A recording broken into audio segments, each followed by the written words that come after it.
Hi everyone, welcome. We appreciate your participation in today's live chat to learn more about applying to the Innovation Grants Program, or as we affectionately call it, IGP.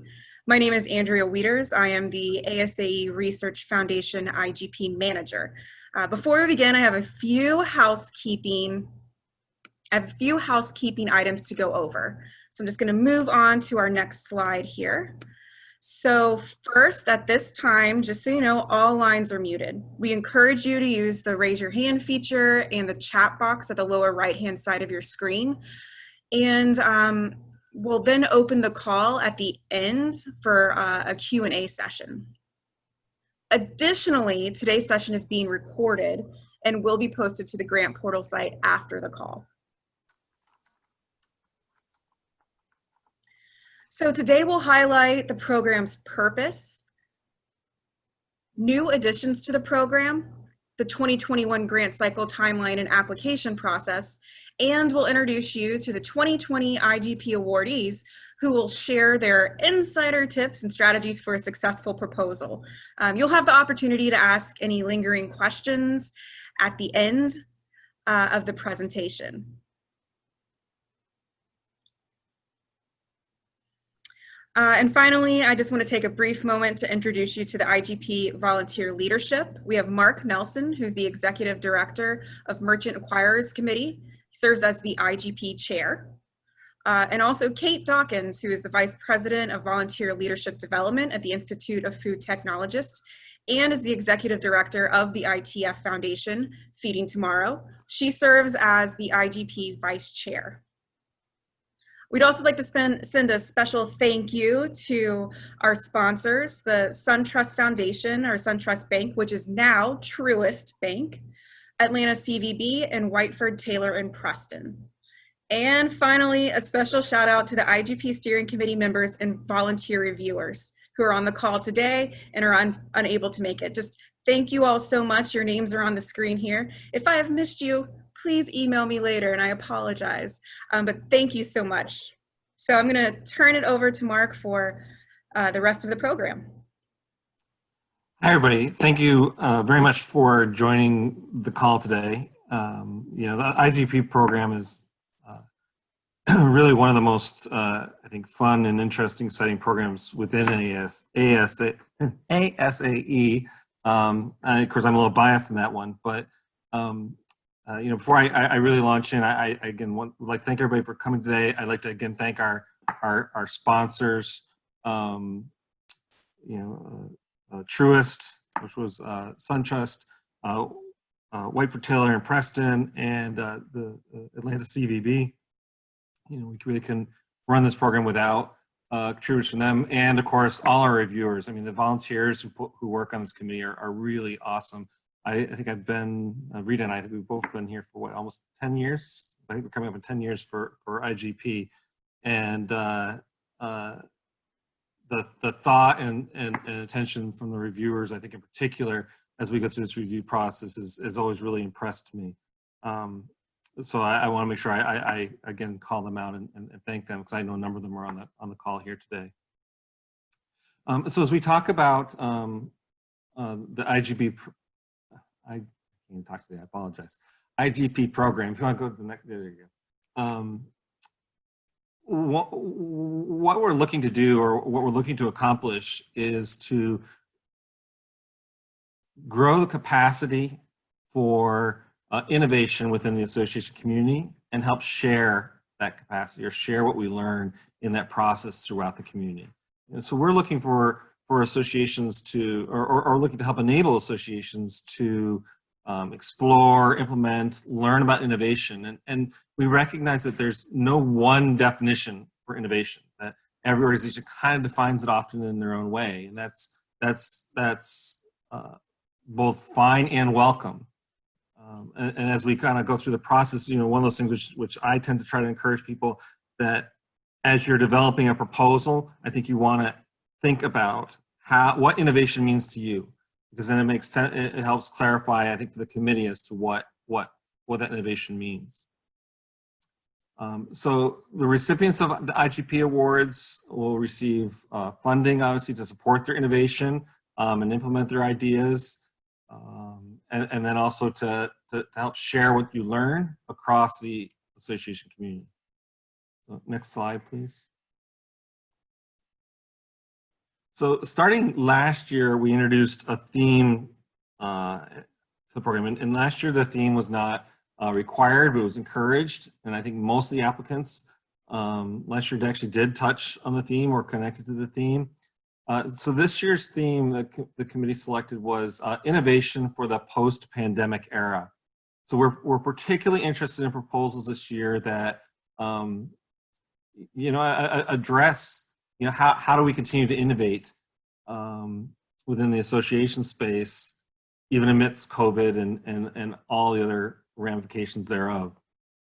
So that could cover how we might respond to public health crises, changes in our economic conditions, systemic inequities which might exist.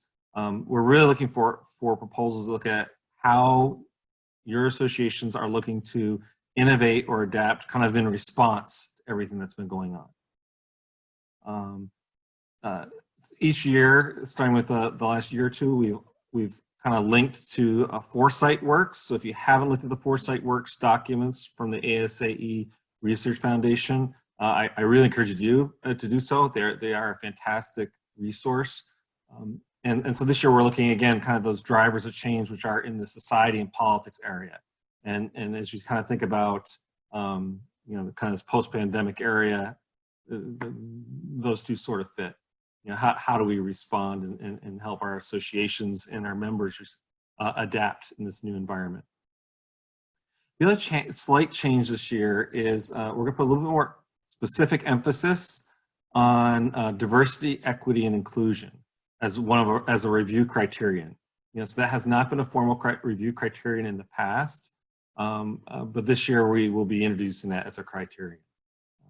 So we are looking for proposals which, again, kind of address these systemic inequities which might exist, or that at least refer how the innovation being proposed can help make a difference in the areas of diversity, equity, inclusion, or that those factors are being included into consideration in whatever innovation you're looking to accomplish.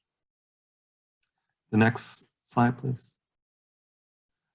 So again, within the last 2 years, we've made a couple changes within IGP. One of those is we've moved to a slightly different funding model. We used to do several one-year grants for $10,000 each.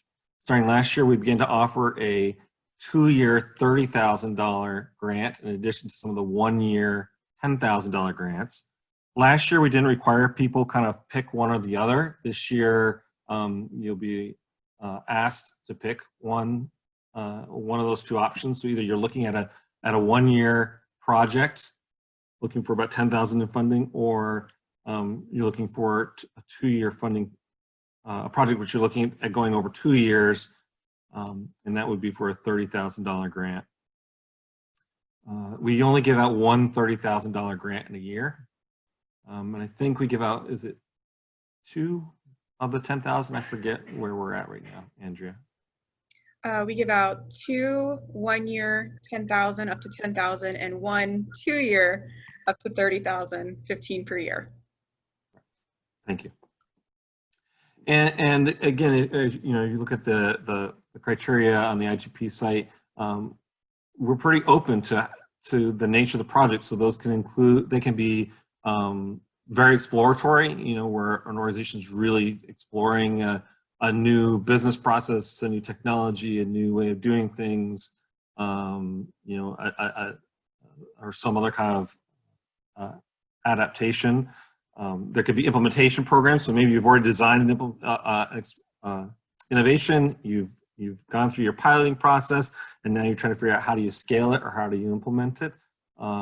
And then there's ones which grants which are focused a little bit more on learning immersion, which are allowing associations to kind of interact, explore, and gain new knowledge, new learning from other associations or other sectors to be able to then introduce new innovations within the organization. You know, our real interest is looking at how your proposal is innovative for your organization and helps you build innovation capacity. And those, I think, are kind of, from my view, a couple of the big things we tend to look for. So I'm going to pass it over to Kate then to talk a bit about the application. Oh, I'm sorry, back to Andrea. Sorry, talk about the application process.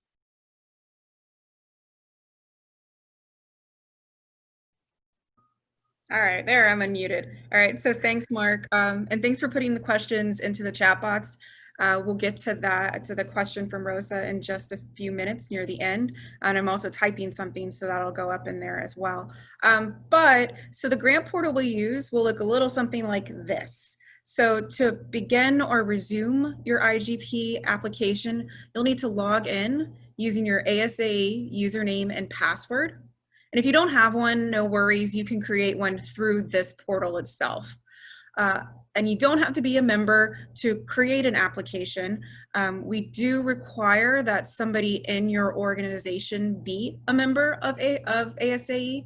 And in the application itself, you can indicate who that person is. So all the information that you'll need to know to fill out your application is on the site. So including the grant requirements, or listed at the top there as application requirements, and then also the review criteria. And the review criteria is the exact same information that we provide to our reviewers in order to assess each of the proposals.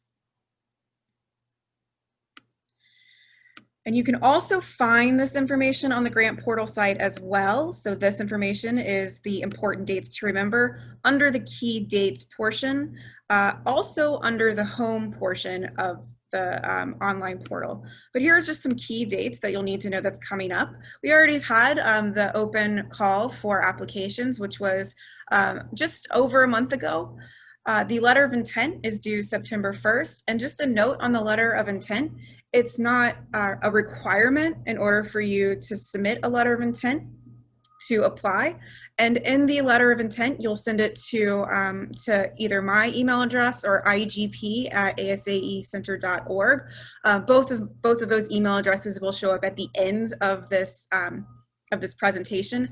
But for the letter of intent, we're primarily looking for the who is serving as our primary point of contact or the lead on the project, a little instance of what the project is about, just a little paragraph or so, or just a few sentences actually, and just it serves as for us to know how many applications we could expect to receive in the future. All right, that's it. The application deadline is October 5th, and you'll receive plenty of reminders going out. So now I'm just going to toss it over to Kate. Thanks, Andrea. Hi, everybody. I'm glad to join you today, and congrats on considering this really exciting opportunity for your organization to both define and leverage innovation. As Andrea said, Kate, I work at the Institute of Food Technologists in volunteer leadership and also support our foundation. And IFT was a recipient of the innovation grant in 2017. So I think our information is still posted back on the website, so feel free to look there. I'm not going to spend too much time on the nuances of our proposal, but there's a few of us today that want to share some tips with you on how to approach your application. And we're doing this because we thought this was the most valuable part for us when we sat on these calls previously. So we kind of bulked up this so we can share some tips. We encourage you to continue to post in the chat if you've got specific questions. But I want to be really upfront. I was an applicant in the very first year the innovation grant debuted. I was on a staff at a different organization then, and I was not selected as a recipient. When I was notified that I was not selected, the ASAE Foundation team, and more specifically Sharon Moss, who also works with Andrea on this program, offered to give some feedback on the application process, and I took her up on it, and it became such valuable feedback. And I believe it helped me to strengthen how I approached the second proposal that I submitted back in 2016. So a couple things I'd like to share with you, and then I will share, if you were on the beginning of the call, one of our recipients from this past year had hoped to join us today. She's not going to be on, so I'll share some of her tips. But then we do have 2 other recipients that will tell you a little bit about their application process and share kind of their key takeaways for you to be able to submit a quality application. So I guess I would say, and Andrea did a nice job as well as Mark did, you know, it's really critical for you to dig into the criteria. You may have an idea of innovation, but the key part is matching it to the criteria, making sure that the criteria and your program idea align. It's really critical here to understand the objectives of the IGP and have this top of mind when you're approaching your submission. And I guess my most valuable key takeaway is, as I said, when I first submitted, I vividly remember sitting alone in my office working on the submission. And while I'll never argue that I didn't put time into it, I will say that that type of approach, working autonomously, didn't give value to the process and certainly showed through in my first application when I was not a recipient.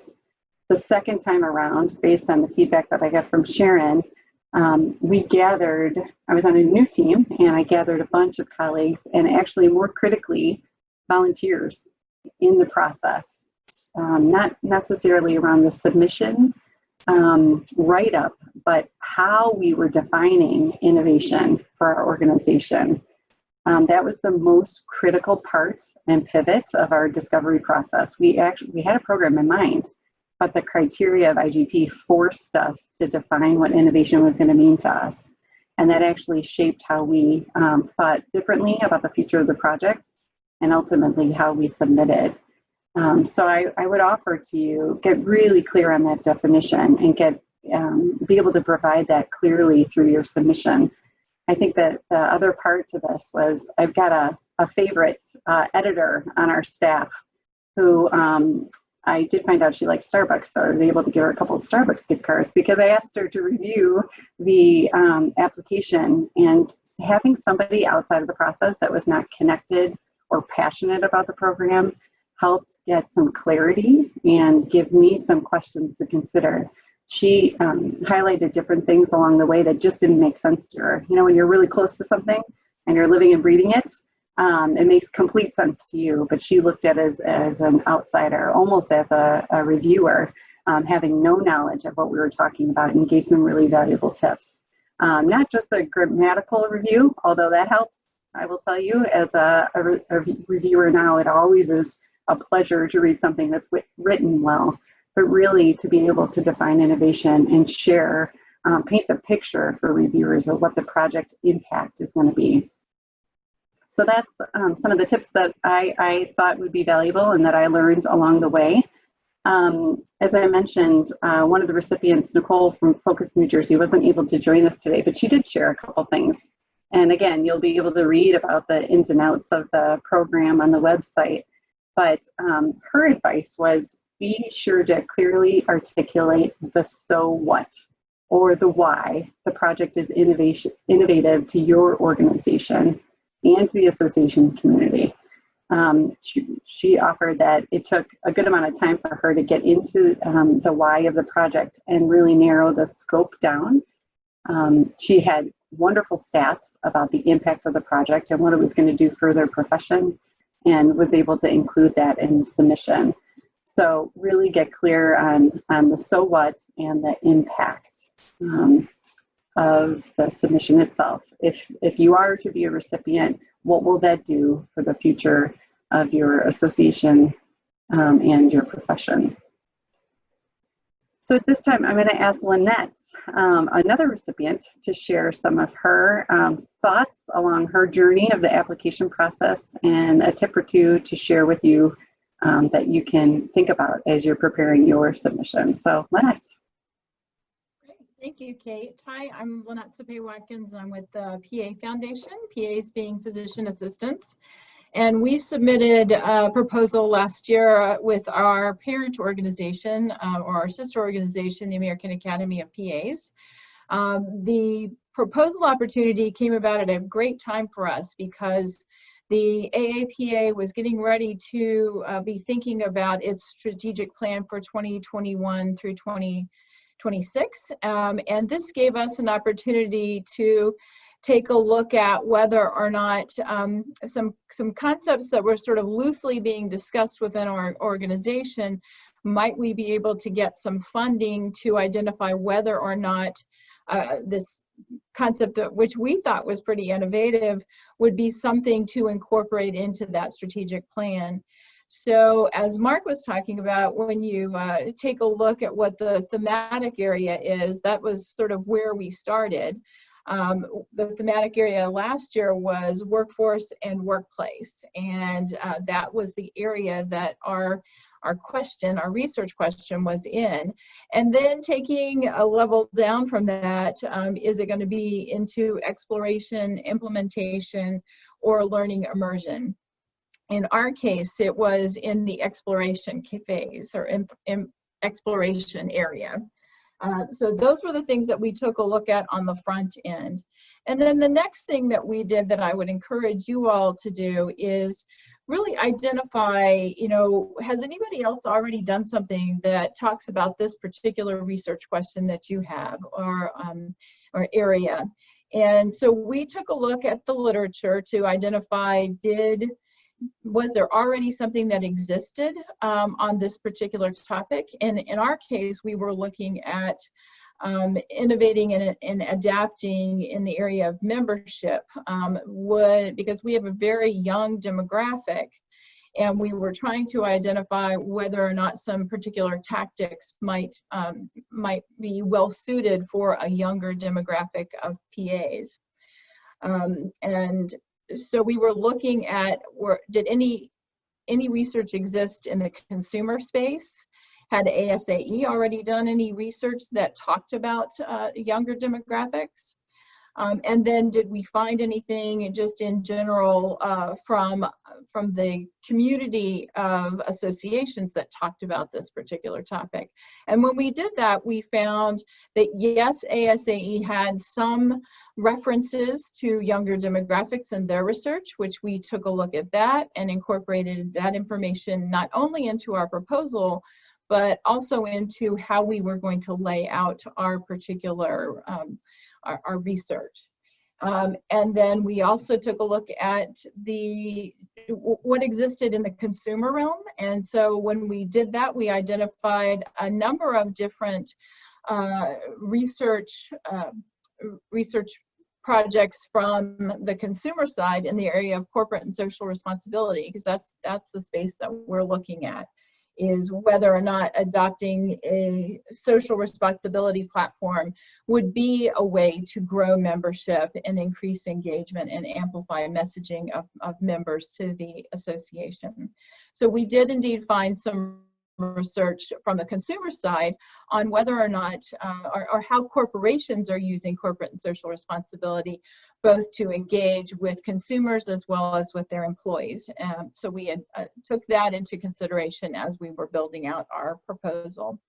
And so that was really helpful for us, particularly because on the consumer side, what we were able to do was adapt a particular survey type, adapt that into one that fit in for PAs, and adapted it for the association world. So that was very helpful. And that's how we based our proposal. And then the process of creating the proposal really required that we get some other stakeholders involved. Just as Kate was saying, it was important to be able to talk with our colleagues and identify folks from the membership area, folks from the research area. You know, was this concept that we were looking at, would it be beneficial to them as they were developing the strategic plan if we were to answer these questions? So we met with our internal stakeholders to gather more information, and also to get buy-in as well, because we knew that if we were to receive this grant, that it was going to take time away from other tasks that are on this group's plate, right? This would be adding in a new layer of work for them. So we wanted to get buy-in from those stakeholders. And that really was beneficial because we were fortunate enough to be the recipient of one of the innovation grants. We were the recipient of the 2-year grant, which gave us the opportunity to, or gives us the opportunity not only to explore this research question and innovation, but then to take it to the next level and begin to implement and test out what we've learned through our research. So that's the process that we have gone through.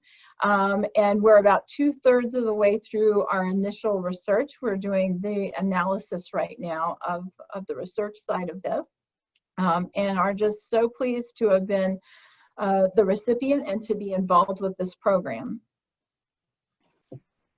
Awesome. Thanks so much, Lynette. That's really helpful. And we can still hear your enthusiasm as a recipient. And I'll say even a few years later, the impact of the innovation grant on my organization has lasted. You know, it wasn't just a one and done pilot program. It really shifted the way we were thinking about innovation on a particular component related to our annual event. So thanks for sharing. If you've got specific questions for Lynette, feel free to drop them in the chat.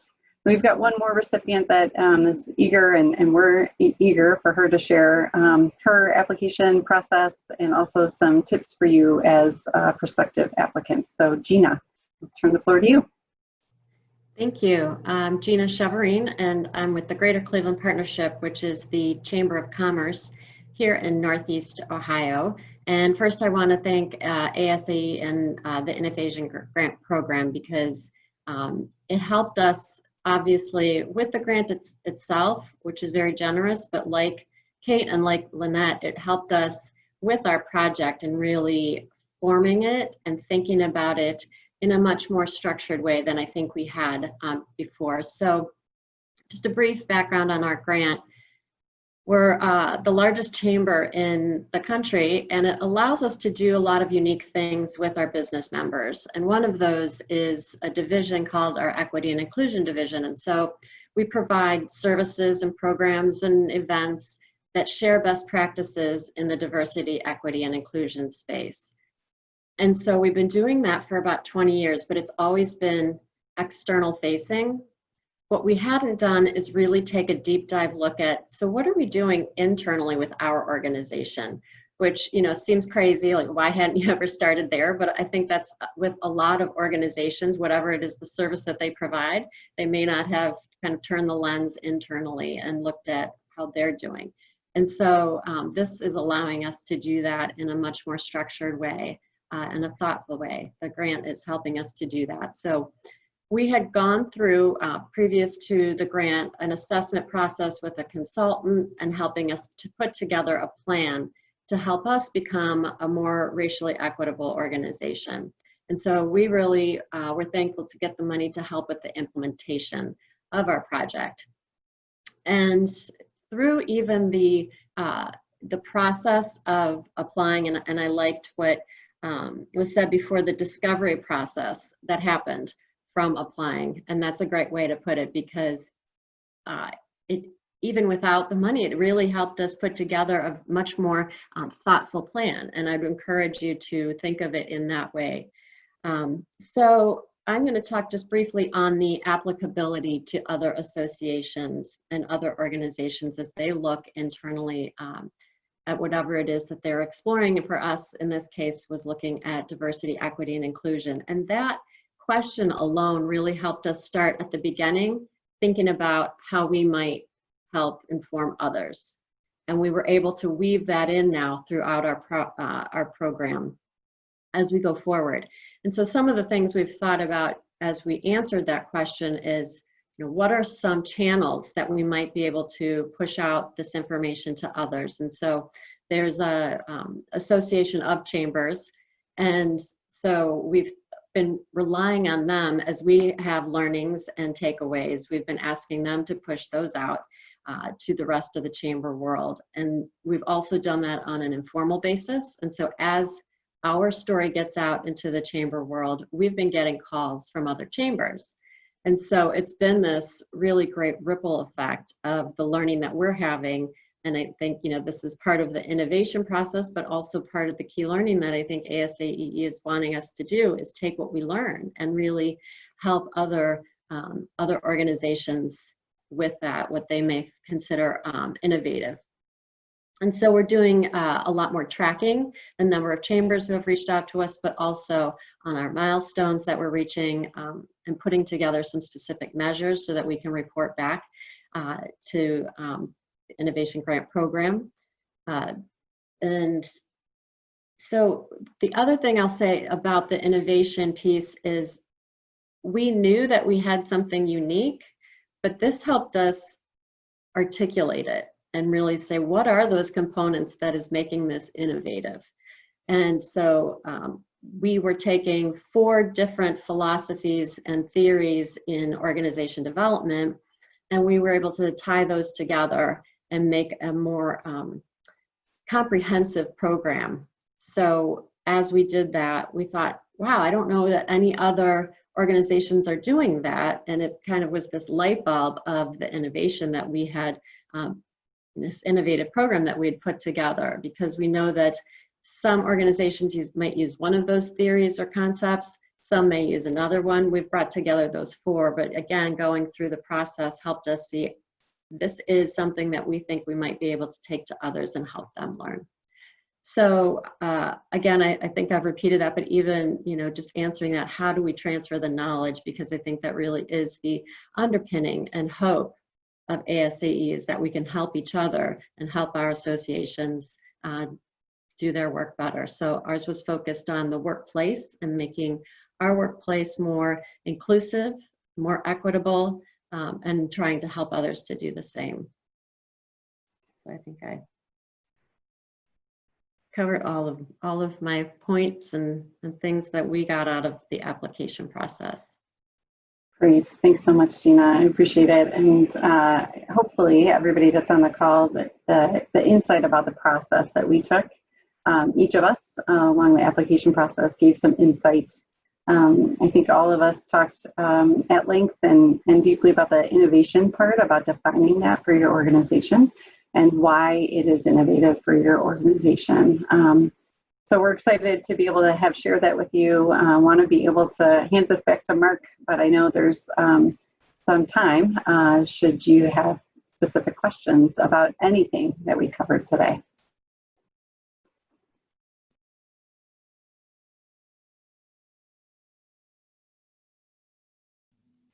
Apologies, I was on mute. I'm aware when I'm on mute. Thank you again, Kate, Lynette, and Gina. I mean, that was fantastic. And again, I think as we listen to these stories each year, we hear this kind of same type of theme. I think it is a lot about just going through that process of putting together a proposal can help organizations learn a lot about innovation and bring some structure to it. And you know, the process itself, I think for many organizations ends up being a valuable exercise. So thank you each for sharing your stories. And you each have had great projects, so I'm looking forward to seeing the next stage of those. So we're now to Q&A. So if people have various questions, we can take those. Andrea, I don't know if you want to coordinate that. We can take them through the chat, or we can take them through, I guess we take them. Sure. There are a couple in the chat box that I can ask, that I can start with, unless anybody who is currently on mute would like to unmute and ask a question. I'll leave it open for right now.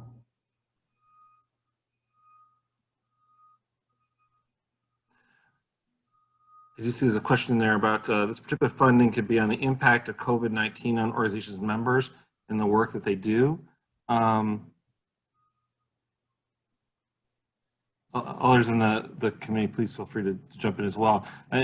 Yes, I mean, so what we're looking at is you know, so for example, I know a number, like my association in particular, as I think many others, you know, we've had to go from having no virtual conference components to all virtual conference components. And, you know, so that has required us to adapt, not just how we do, you know, not just on a technology level, but also on a programmatic level and how we think about member engagement. And that is then leading us to think differently about how we do volunteer management. And so for us, just this fact that we have to move more things to virtual, we're having a whole bunch of other innovations we have to pursue. But obviously as a small association, we can't do everything all on our own. And, you know, so you could look at the proposal from a COVID perspective from that angle, that because of COVID and all its impacts of having us move so many things online, how do we then adapt other activities which we might be doing as an association? So that could be one example.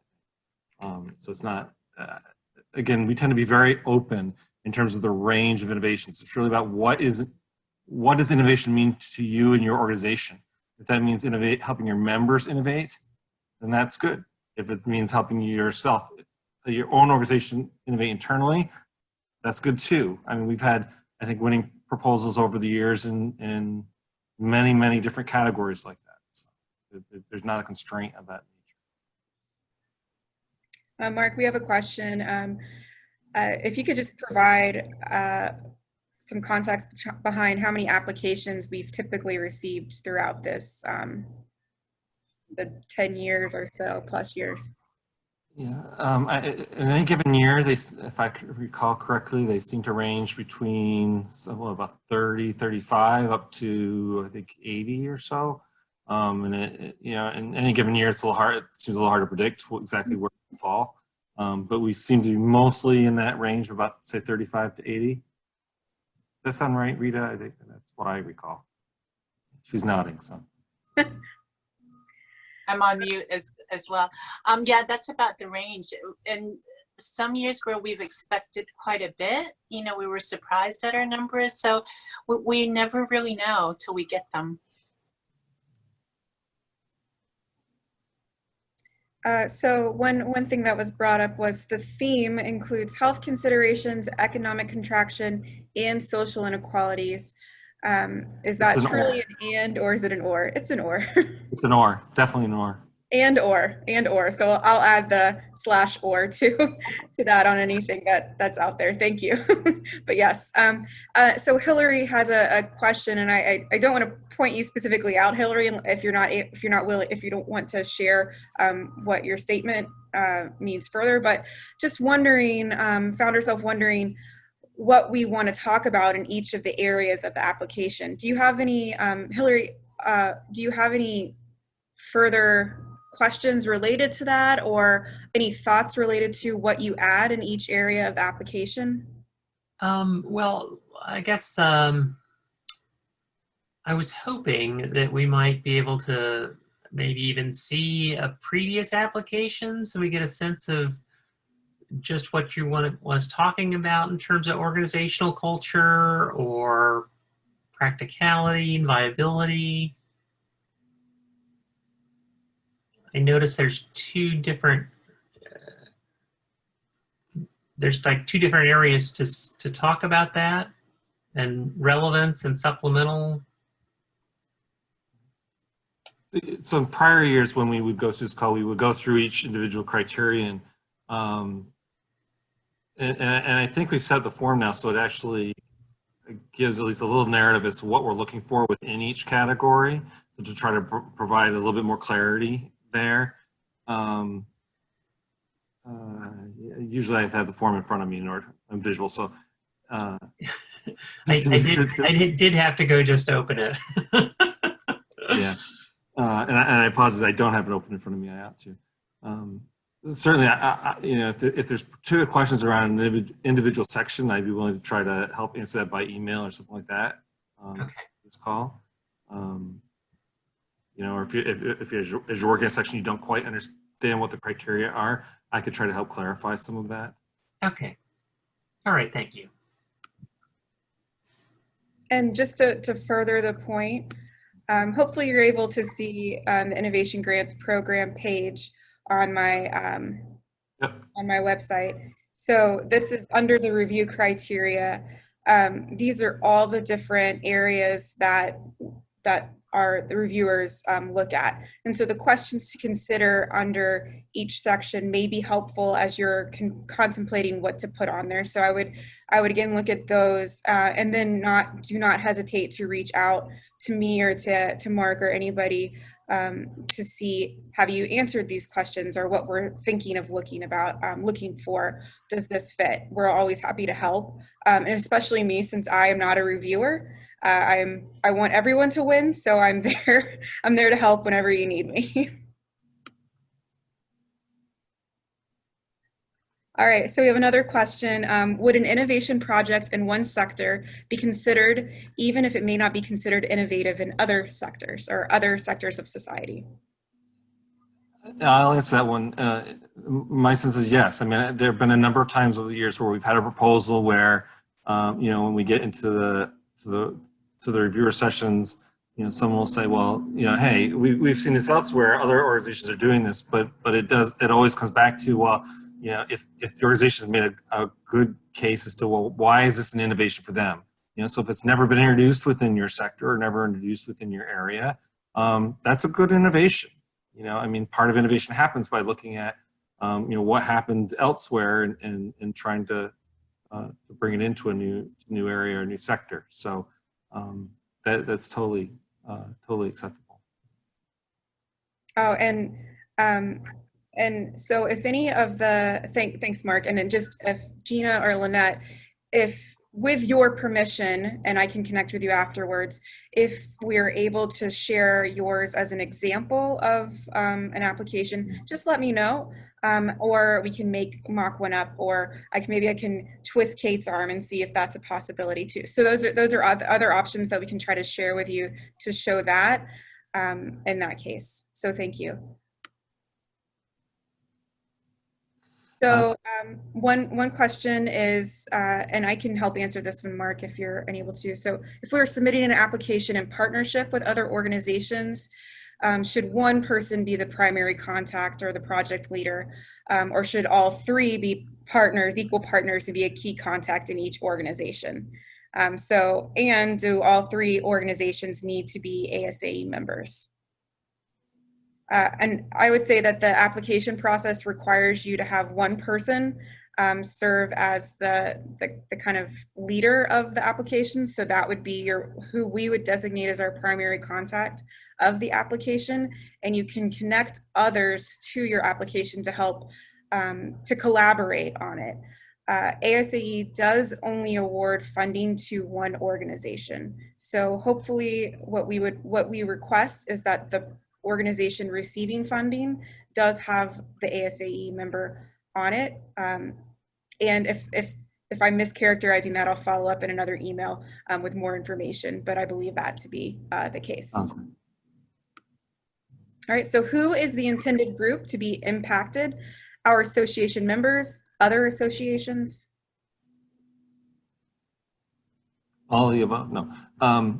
Again, I think it depends on how you define innovation for your organization. So we've had successful proposals where the innovations were very internally focused, and we've had other ones where they were very externally focused. You know, in fact, you know, as over time, I laid out once all the proposals we had received on kind of a grid, and what you saw is that, you know, there's kind of, they hit the whole universe. I mean, we have some organizations which focus on how to innovate internally and how to do internal innovations. And we have others who focus on how to innovate or how to help their members innovate or help introduce new innovative concepts across their membership and everything in between. So I don't think there's one answer to that, at least for IGP. In that sense, what have you found to be the more successful of the applications? Or is that still, it varies? In my experience, and certainly others on the committee, reviewers, please speak up. I mean, in my experience, a lot of it does come back to the organization's ability to identify what innovation means to them.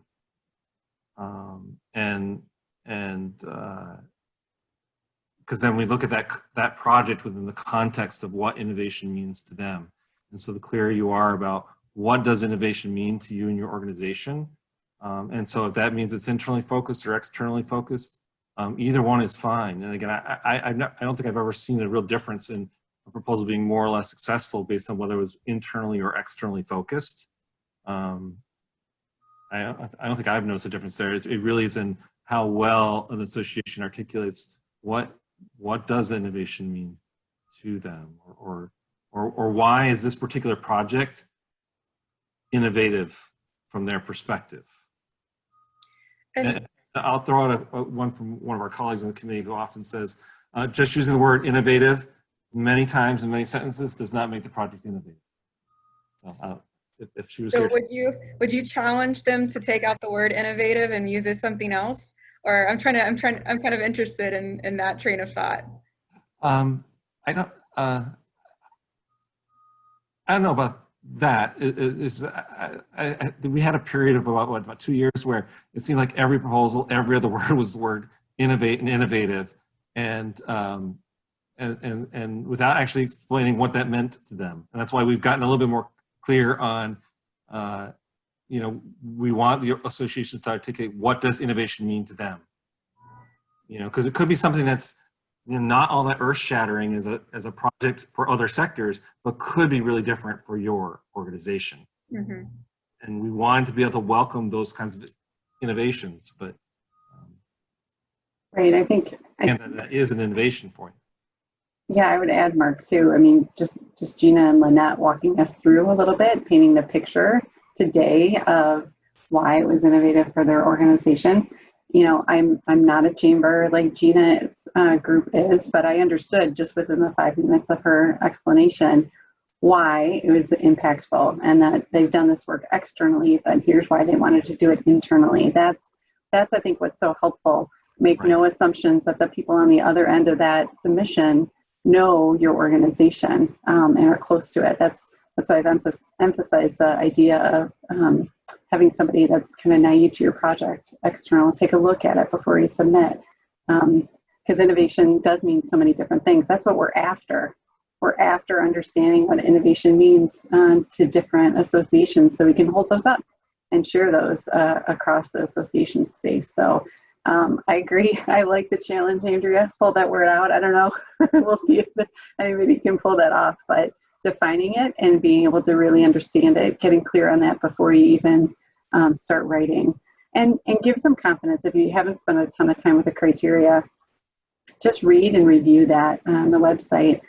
We've spent a lot of time over the years at trying to ask the right questions and trying to design the application so we can get a better understanding. And so it looks really comprehensive, and that's because it is. We weren't getting the full picture before. And so now we're hoping to set you up to be really successful by dividing it in certain categories. And don't underestimate any of them. There's a part on budget. We really actually want to know where all the dollars are going. But more than anything, that painting the picture for somebody outside your organization to understand the impact, I think, is the thing that we can't emphasize enough. So this kind of can lead into our next question. How can you measure the long-term impact of the program you're seeking funding for if it's a new program? That's a great question. I think, again, as I think across proposals over the years, I think some organizations do a little bit better than others. I think for me, where it ends up being a difference is if there has to be some articulation of how you think you're going to measure it. So what do you think success is going to look like? How would you recognize it when you saw it? And so there ought to be some metrics there. Now, if the metrics aren't perfect, that to me is not as critical as it is that you've thought about how you're going to measure it, some sense of what the measures might be. And again, I welcome anyone else in the committee to speak up. This is an area where we have talked, I think, as a committee several times. When it comes to this topic of metrics. See, Rita, you unmuted, so. And let me briefly Great introduce wisdom. Rita real quick. I think I neglected to do that. Rita's our immediate past chair, so her head is filled with knowledge. So we always go to her for any questions. We're like, Rita. So Rita. Well, thank you for that. I don't know, but Mark and I have shared a long history of being on IGP since it started. So we've really seen a variety of applications come through. I think what I wanted to add to what Mark was saying about metrics, you should in your proposal address how you will measure success. However, that does not mean that you have to be successful by the Right. end of a particular project. I mean, it is a project. You can gain great lessons from failing. So I think it's don't be afraid to fail. If you have the bones of a good project and you've laid it out well, you've always also made the rationale to the selection committee when they're reading your application. I think that's the main point that, that I hear everyone making. It did make me laugh when Mark says, don't keep adding the word innovative. This is an innovative idea. This is an innovative process. I think someone else said, show me. You need to show us, you need to show the people who are reviewing the application why, and explain the why of it all. Why is it innovative for your organization, even though it's really quote unquote not innovative elsewhere? You might have to explain something about the history of your organization or their late adopters or what have you. And I think the other thing is just doing a technology project does not count as being innovative. We look at technology as a tool that you may use. And I guess I'm speaking to that because I think Mark remembers also, there was one year where all the projects had to do with technology. It was just strictly technology projects, but you really have to explain, how is that innovative in terms of the overall project, in terms of what you want to accomplish at the end. So I think those are points. Thanks. One Rita. thing on the metrics is as you're answering the questions, thinking about how would you measure that particular question. And so I'll go back to the transferability. We had in the past, well, it actually made us go past years to see how many other chambers of commerce were reaching out to us. And then turning that to, if we made a conscious effort to push it out to other chambers, how many per year? So as even trying to answer that particular question, what might we measure to say that's success? So if we talked to 4 chambers last year, if we're talking to 12 this year, then hopefully that means we're being successful in pushing it out to others, which is what, part of this grant, what we really want to try to do. I'll follow up with that. Our research question, because we were trying to find out whether or not a younger demographic of PAs would relate to the way consumers were, there was a very distinct possibility that PAs would not agree with what the general consumer audience does. So we had to be prepared for, okay, if they come back and say, no, we don't care about this, what would that mean for the rest of our project? And then what would that mean to the strategic plan? So we had to be kind of prepared to fail, on the front end. Fortunately, it's working out in our favor, and the research question we asked, as we predicted, they do care. So, but now that we know, it does help us go into that implementation phase. So it's okay, as Rita said, to be prepared to fail, but also be prepared for the next steps if it comes out the way you think it's going to. Thanks. We have another question regarding, can you submit more than one application? Thinking of one for a 1-year grant and one for a 2-year grant. Yes. Yes. Short answer, yes. You can submit as many as heart desires. As Kate did mention, it is a comprehensive application and does require time and commitment. So just keep that in mind as you're thinking through the projects that you'd like to submit. We have had a couple of years where we've gotten 2 applications from one organization, but I think that's been rare. It's happened. And each one is weighed individually. It goes, typically the first round will go through different reviewers, so it will get weighed, each proposal gets weighed on its own merits. We have one last question that's about how detailed is the typical budget submitted? I don't know if you want to answer this one, Andrea. I have a particular opinion on this one. It goes from not detailed to extremely detailed. That's for mine. And so we had created a sort of template using Excel in the past, and it's, I think, gone by the wayside at this point. In my experience, what we like to see is line items and where our money's having the impact that you say it's having in your proposal. So it should correlate to those others. We should easily be able to look at your budget and say like, oh yeah, I read about that. Cool. Right. Or if, so sometimes an organization will be doing a much larger project. We understand that our funds do not cover the entire project, but we want to know kind of what part are we contributing to? How are we helping with that project? How is getting IGP funds going to help you be successful? What part is it contributing?